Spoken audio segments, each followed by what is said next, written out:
ويحك يا ابن الخطاب، ما تصنع؟ كتاب الخليفة. أولم يقل لا يتم إلا بشهادتي؟ فوالله لا أرضى. ارجعا.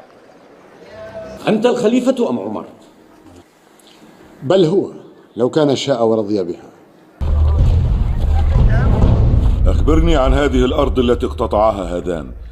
أرض هي لك خاصة أم للمسلمين عامة؟ بل للمسلمين عامة. استشرت هؤلاء الذين حولي فأشاروا علي بذلك.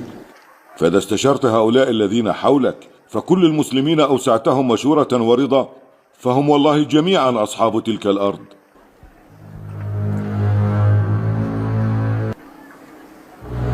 قد كنت قلت لك إنك على هذا أقوى مني، ولكن غلبتني وأبيت إلا أن تحملها علي. فالحمد لله أني فعلت وحملتها على من هو خير مني، وخير الناس بعد رسول الله أبو بكر الصديق.